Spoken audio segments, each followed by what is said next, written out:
Hey, everybody, welcome back to another edition of the Washington County Fair Preview Morning Show. Today, we are talking about why we're doing a virtual fair in the first place. Obviously, the Washington County Fair has a tradition, 54 years, and it's very important to everybody in the community. And this year's a lot different than every other year that there has been for the previous 53. So we are going to bring on Kate Fish, the Assistant Treasurer of the Fair, who is doing just an absolutely tremendous amount of work behind the scenes to help me and Barbie Joe put this whole thing together virtually for you guys, and Billy Rathbun from the Fair Committee for over 15 years. So here they are, Kate and Billy. Hey, guys. Hi. How are you? Good. How are you? I'm wonderful. I'm wonderful, thanks. Did you guys get power back? Obviously. Finally. Night. Yeah. My power hasn't been an issue, but my internet became an issue, and it's annoying me a lot. So the fair is obviously very different from what we know and love this year, and everybody is working really hard to make it as much of what you know and love as possible. Why? A lot of people are asking this question, and a lot of people already know the answers. Why are we doing a virtual fair right now? Yeah, it's a great question. I mean, I think we all know the answer. You know, back in March, our country was hit with the COVID-19 pandemic, and it changed the way we lived. I don't think anyone was expecting how much our lives were going to change. People were working from home, schools went virtual, gyms were closed, restaurants were closed, social events were just completely canceled, and the way we lived just completely changed. And at that time, the Fair Committee realized that the 2020 fair was not going to be the same. We knew it was going to change. So at that time, we were working with other fairs within Connecticut, knowing, especially Brooklyn, they're the week after us, and we knew that something was going to change. So we would monitor the pandemic, whether it was the CDC, the state of Rhode Island coronavirus, press conferences that were happening, the news media, and was getting as much information that we could regarding the COVID-19 pandemic. All we knew at the end of the day was what was in the best interest and safety of our patrons, our 4-H and FFA exhibitors, our vendors, the police, fire, and EMS who service our fair during the 5 days, our volunteers, and the community we reside in Richmond. At the end of the day, no one knew how long or how bad it was going to get, but we just knew the safety was the utmost importance. And that's all we could focus on at the time. Absolutely. Billy, do you want to talk a little bit about the decision to take the fair virtual? Obviously, you've been on the committee for 15 years, and Kate, your dad was the chairman of the committee for 20. Yeah. So, Billy, do you have any words on that? Yeah. We could have said we could cancel it, but the fair was too early. But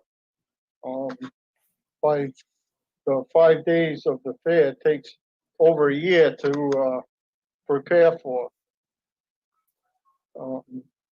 Then there's entertainment commissions and permits that they have to get, and it takes a lot to just get it all organized and into line. Yeah. This thing is. I'm gonna mute you, Billy, for a second. This thing is a massive undertaking just to do it virtually.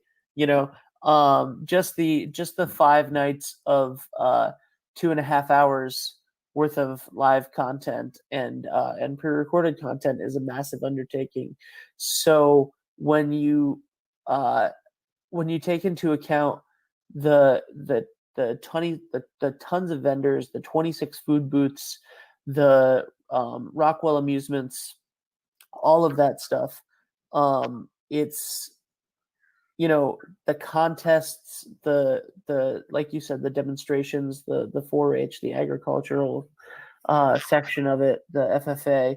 Like, this is such a massive moving thing, and there's permits, there's contracts, there's musicians, there's, you know, entertainment constantly happening every day at the fair.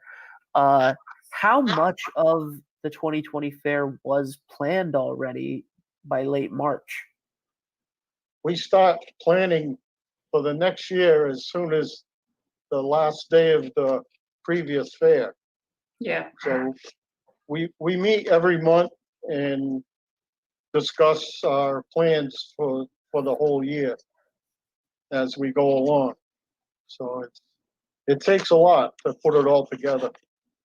We probably already had, I would say, half the fair already planned. And I mean, even during the 2019 fair, we're getting ideas for 2020. So we probably already had half the fair planned. And I know a lot of folks were saying, well, you canceled too early. Logistically, you know, we had a lot of contracts in place, and financially we had to think of, well, what if, one, we want to make sure we can open next year. We have to think about the non-for-profits that we service. We want to give them a platform that they can fundraise for. You know, the biggest thing that everyone was saying to help COVID-19 was social distancing. If anyone's been to the fairgrounds, you know we're not set up to properly social distance. We don't sell advance tickets. It's not like you get a ticket and you scan and we can easily monitor how many people are coming in and out of the grounds. We're not a stadium where we can set off seats every other one. You know, when you're there on a Saturday night, it's shoulder to shoulder sometimes, and it's not easy to social distance. So it would be very difficult to do that, and it would just more to limit it. It would have created more chaos and more an unpleasant experience.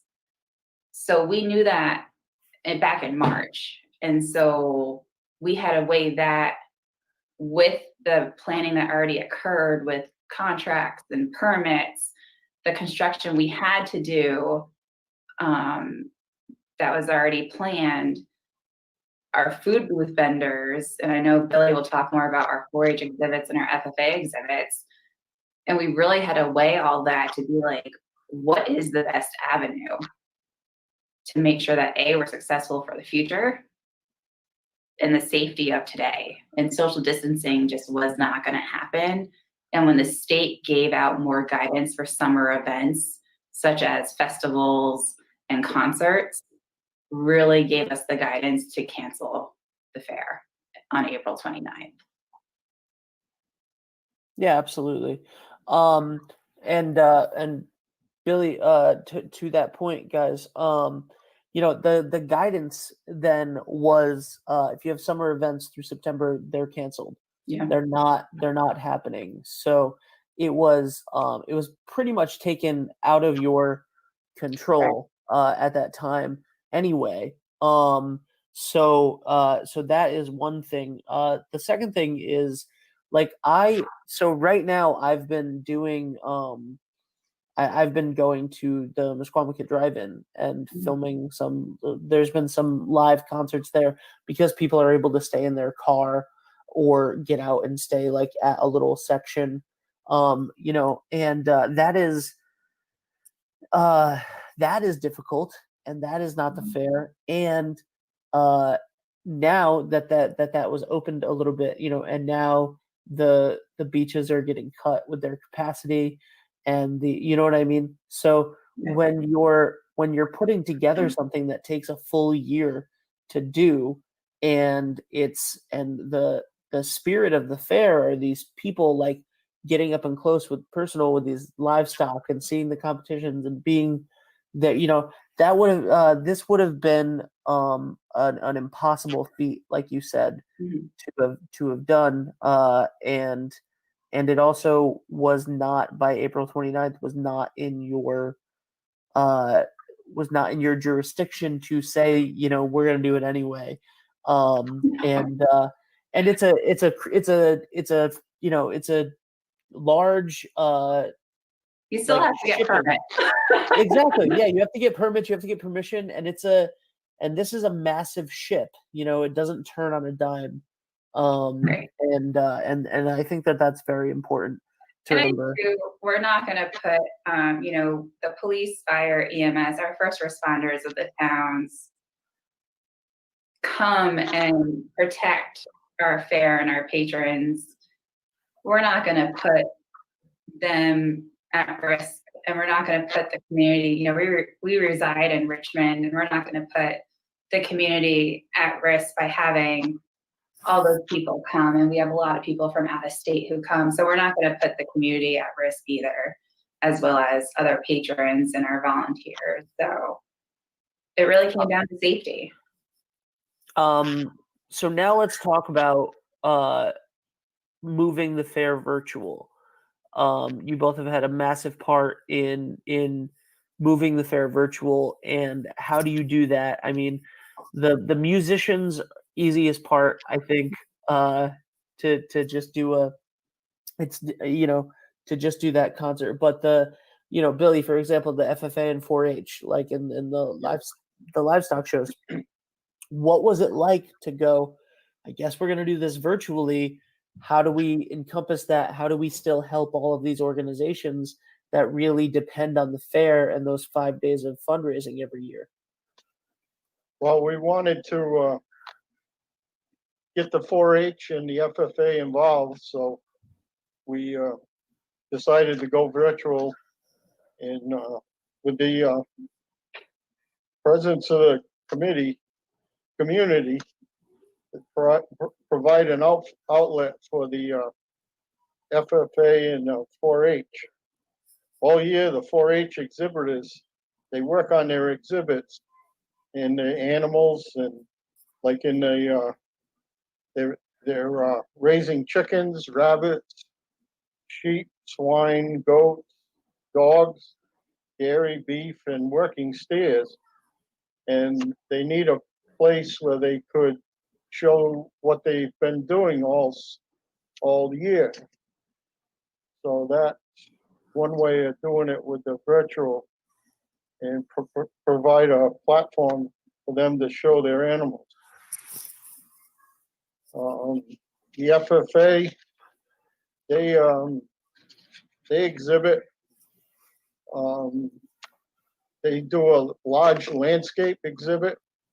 Every chapter in the state is it's a competition, and then they have the Woodsman's contest, a skid steer contest, safe tractor driving contest, and they have like the individual dairy showmanship contest.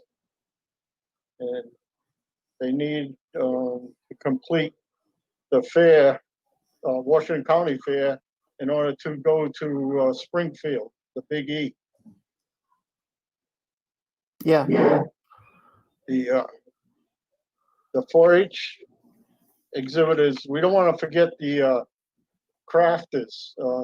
They up in the craft barn, they put a lot of the 4-H's don't have animals, so they put together crafts and exhibits. They make exhibits up, exhibit hall, and we don't want to forget about them, because there is a lot of 4-H's that are involved with that. Absolutely. That pretty much covers a big part of it.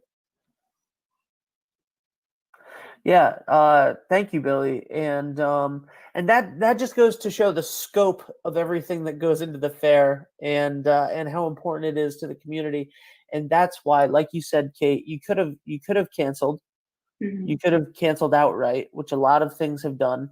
Yeah. We're going to cancel it, and we'll see you in 2021.